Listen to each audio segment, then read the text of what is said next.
Okay, this lesson is on scaling, shearing, reflecting, rotating and duplicating simultaneously, scaling and duplicating simultaneously, and then this idea of grouping and ungrouping objects. So let's go ahead and get started. We'll start with scaling. Scaling, as you know, you can do simply by grabbing the edges of the shape with the selection tool, such as we have right now here selected. And you can just grab this and you can hold down shift if you want to constrain the proportions, and that will grow your object. Similarly, you can shrink it and that will shrink your object. If you don't care whether it grows proportionately or not, you can let go of shift and then you can just pull and it'll actually allow you to grow this freeform style where it doesn't constrain the height and the width proportions. Okay, but there's also a scaling tool, and that scaling tool is located here. Okay, it's a scale tool. It should be the very top tool within this little compartment here. And with this one, what you can do is when you scale, if you hold down shift, again, it should constrain your proportions. You'll notice that when it scales from the middle inside point. And that's because there's this anchor point. You see this little crosshair thing? That's an anchor point. That means that because the crosshair is here, it's as if there's a nail here and everything around it will stretch from that point. If I want to change that and I click here, and I'm going to go to the opposite corner, and when I click here, it will grow, if I hold down shift in that proportion, away from that point, meaning that that point is nailed down and everything is growing from that point. Similarly, when I shrink, I want to go in here, and if I hold down shift, it'll shrink proportionately. Okay. Now if you go to the edge down here and you try to grow, even if you're holding down shift, it'll just grow from that point but sideways. Okay, so what's important is if you want it to grow all the way around, is that you go to the opposite corner from wherever your anchor point is and then hold down and drag. Okay. Okay, now the other thing that I want to mention, I'm going to go ahead and go back to my selection tool here, is that when these objects are growing and if they have an outline around them, okay, and even though we're going to end up removing all our outlines, or in some rare instances where we do need outlines, or outlines are approved for use because they're stylistically okay considering what drawing you're doing. When your objects shrink and grow, by default the program tells it that the stroke around the object is going to shrink proportionately. That means that if I shrink this, I'm going to go ahead and grab my scale tool here. And if I grow this, you'll notice that the stroke grew in the same proportion as it was set in the original. Now on this example here, just so that you can see, I'm going to grab the shear tool and I'm going to change it to where I'm going to double click this tool and I'm going to take off this scale strokes and effects, which is normally the default. That, and you'll notice that it automatically changes here. I'm going to go ahead and click OK so that we can do this again. I'm going to shrink it, and you'll notice that the stroke is staying the same whether I shrink it or whether it grows. It's not growing proportionately. I'm going to do it one more time. I'm going to grab the scale tool, and you'll notice it's staying the same. Okay, so you want to make sure that if you want your stroke to stay the same, whether it's small or big, then you need to go in here and double click this tool first and change this option so that it's unselected. But if you want it to now start growing and shrinking as it grows or as it shrinks, then you need to click that on, and I'll go ahead and hit OK. And then I'll just go ahead and grab this one and shrink it. And you'll notice that it becomes thinner because it became smaller, and when you grow it,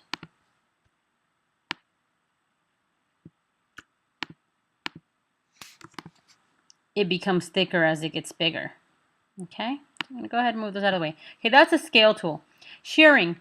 Shearing is this idea that you can skew things, that you can make things kind of get a bit of a perspective, and this is nice if you're trying to say draw a table or something and you're not sure how the tabletop would angle to look flat. You'd want to select this shape and then go into your shear tool, and your shear tool is located within this scale tool. I'll go ahead and select that one. And now you'll notice if I shear, I'm just going to grab anywhere in here, I'm just going to grab this point and I'm going to skew it like this. You'll notice that it starts becoming like a different angle, like a different perspective. Okay, it's all rotating around this anchor point here. You could always change the anchor point. I'm going to go ahead and undo this using my hand commands, Command Z. Okay, and I can change that pivot point if I just click once here. Then when I skew again, using my shear tool, you'll notice that we get this shear to happen, but now it's relative to this point. Okay, I'm going to undo that one more time, and I'm just going to show you from a different angle. I'm going to click that, and so that nails that point down, and now when I move this, that point always stays in place. Okay, all right, so that's shearing and skewing using your shear tool. Okay, now reflecting. With reflecting, now we already know that we have some situations where you may have this ear here and you may need another ear for the other side of this person and you don't want to draw it. There's this idea that you can duplicate an entire layer if you have it on a layer, but sometimes you won't have it on its own layer where it won't be so easy to just go in there and select and drag and make a copy of it, okay, as we've talked about in the layers lecture. So sometimes what you can do is if you just go and you select this object here, I'm going to just go ahead and select all the parts of this object here. I'm deselecting that one. Okay, so now I have the object selected. Now if I want to duplicate this, I could do an edit, copy, edit, paste, or I can do a command C and a command V. Or I can do it when I do the reflection at the same time. Okay, so but for right now, I'm just going to do a copy, paste. I'm using my hand command so you can't see it. So I got it here with it selected. If I go into the reflection tool, which should be located under my rotate tool within here, I can double click this tool. And what it will allow me to do is see these axes here. The axis will allow me to change whether I'm flipping this object horizontal, such as this. This is the original, and then it would flip it down based on this axis, this horizontal axis, or whether I want to flip it vertical, which would be based on this vertical axis. Now, in the event that you're not able to see this right away happening, you need to make sure that you have this preview selected. Okay, when you put the preview, then you'll be able to see it. Sometimes you'll be clicking things here, but because the preview isn't on, nothing changes. So make sure that your preview is on. Okay, and it's apparent by looking at this that what I would want to do is have the vertical axis one. So once I'm done with that, I just click OK. All right, and then I have it, and I could potentially move it into its spot wherever it is that I need it. Okay. And right now it's on top. That might not look right. I'm going to go Object, Arrange, and I'm going to send it to the back. And that way it's behind that object. Okay? All right. I'm going to go ahead and delete this one just for the sake of showing you another way to do it.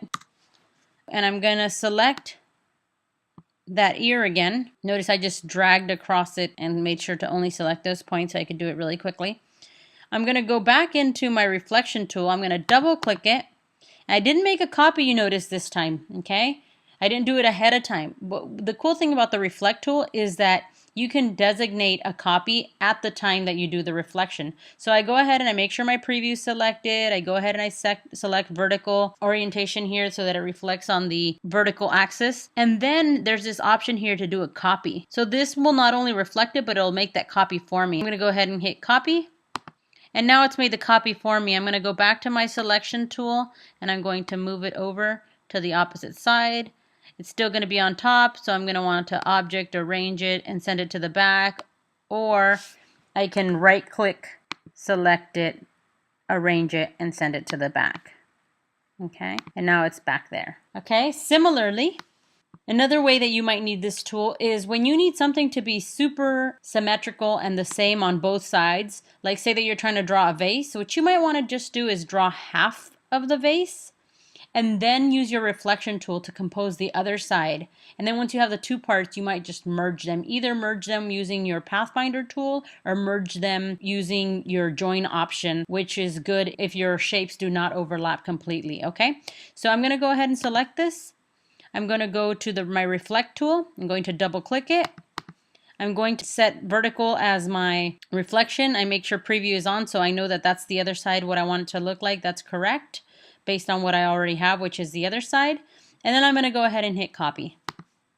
Okay, and you'll notice it doesn't place them exactly how you would want them, but that's okay. You can just go ahead and move them. Okay, I'm holding down shift so that if I don't see how it moves kind of down slightly, if I hold it down, it's going to move it straight across so that they're on the same level. Okay, now you'll notice I'm going to go ahead and zoom in just a tad more here. You'll notice that there's a weird overlap right here, so you just want to make sure you spread them out. I'm holding down Shift. All right, so now we have something somewhat symmetrical here. I'm going to go ahead and grab them. I don't want to use my Pathfinder here because there's this big gap, and then the Pathfinder will create this gap for me. So instead what I'm going to do is I'm going to use my Join option. Now you can go into Object, and you can go into Path, and you can go into Join, and you'll notice that the shortcut is Command J. Okay, we're going to use that again in just a bit. So I'm going to go ahead and click that, Join. And what you'll notice is that it connects the points for you. Now I'm going to go ahead and click off of it because with this tool you're not able to fully see all the way around. So I'm just going to go ahead and click off of it. I'm going to let you look at it with my direct selection arrow. Notice that it closed up this point really well, but it didn't close up this point. And that will sometimes happen. What you want to do is go ahead and do your Command Join again. So I'm just going to do my Command key and my J, and I just joined it, and now you'll notice that it connected all the way around. Okay, and I'm going to go ahead and click off of that so you can see the shape.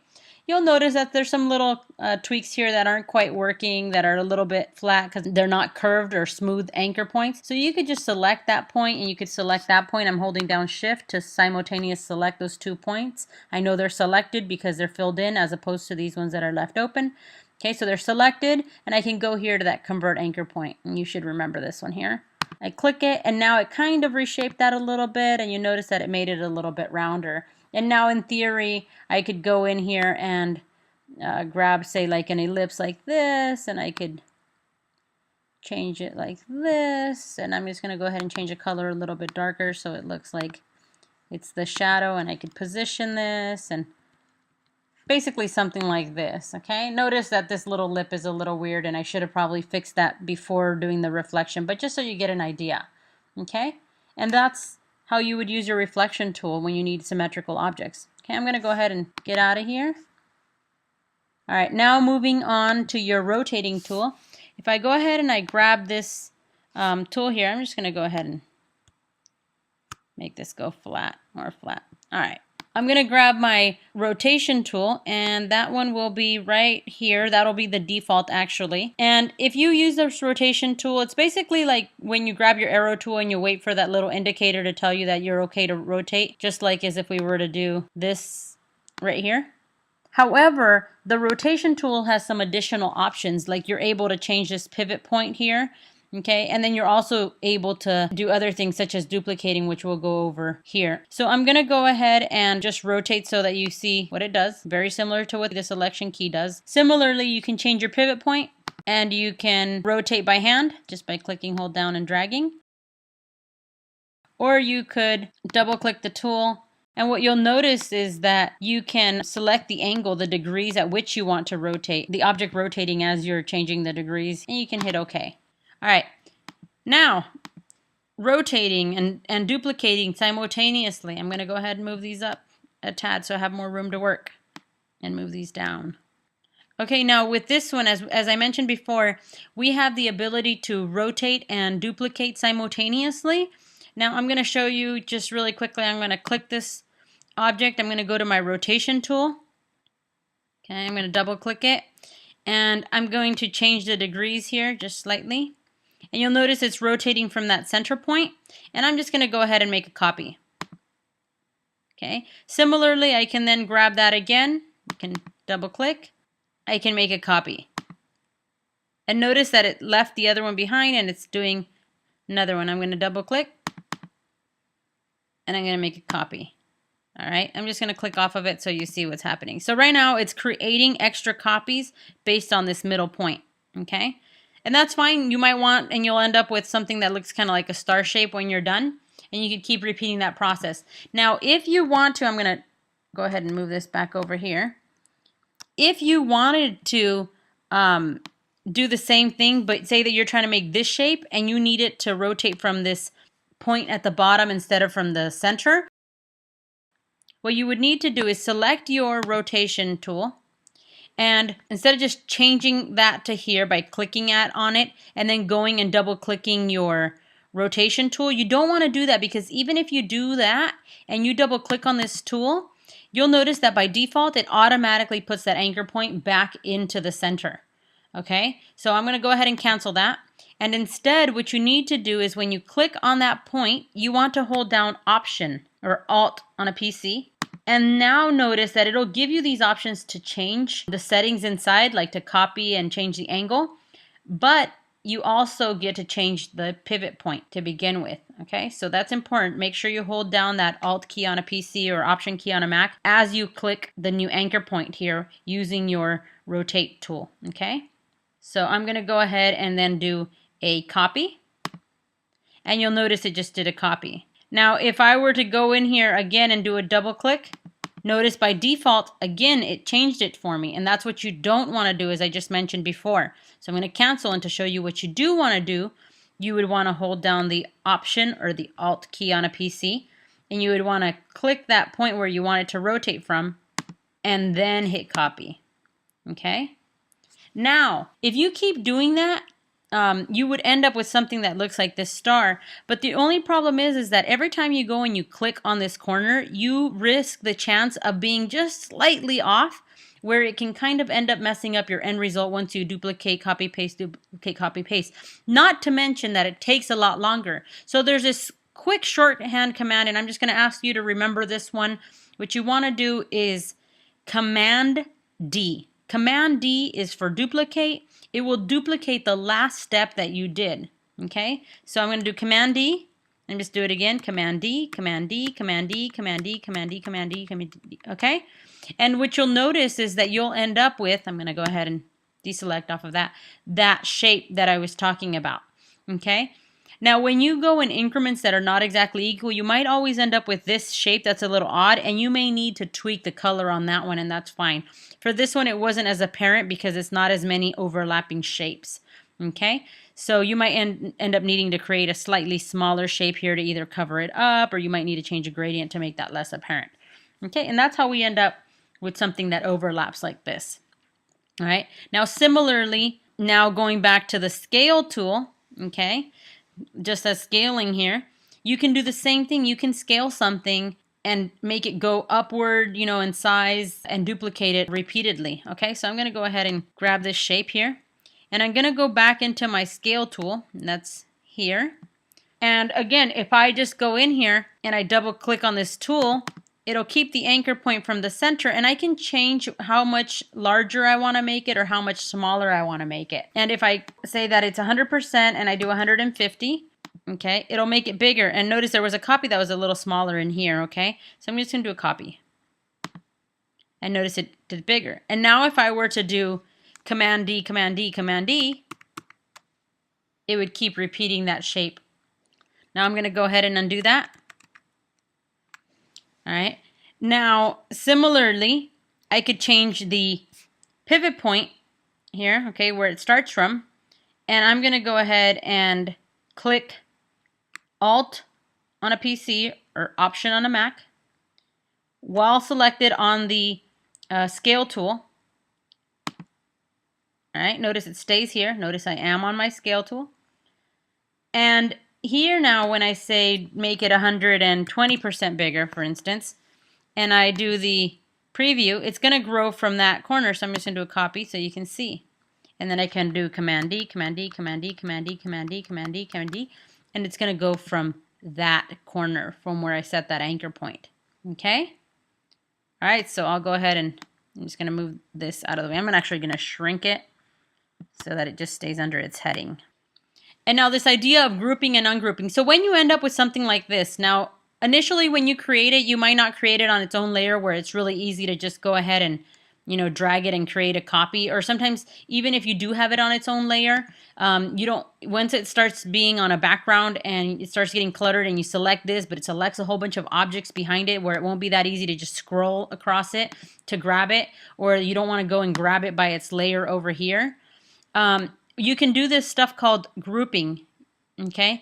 And when you group something, you basically just select all the items, whether you select it here or whether you go to its own layer and select it over there. You can just grab that, and if you do Object, you can select Group, and you'll notice that the shortcut for it is Command G.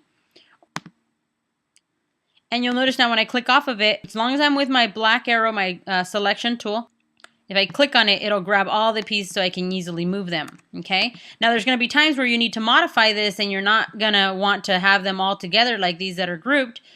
So you might need to ungroup it. And to ungroup it, you would go to Object again. You would go to Ungroup, and then you would select Ungroup. Notice the hand command for it is Command-Shift-G or Control-Shift-G on a PC. And all of these hand commands, again, are in that lecture on the first week called Shortcuts, okay? Just in case you want to go back and look at those again. All right, so I'm just going to go ahead and hit Ungroup. And when you ungroup, you'll notice that all the pieces come apart again, and they're easier to manage, okay? So that's the grouping and ungrouping. Now again, if you want to know what the scaling, the shearing, the rotating, the grouping, all of these do without having to watch this video again, there's a little handout. I believe it's in the first week underneath the video that talks about the Adobe interface and the tools and the panels and all of that. So you can go ahead and look at them again. I just wanted to show you kind of how these work.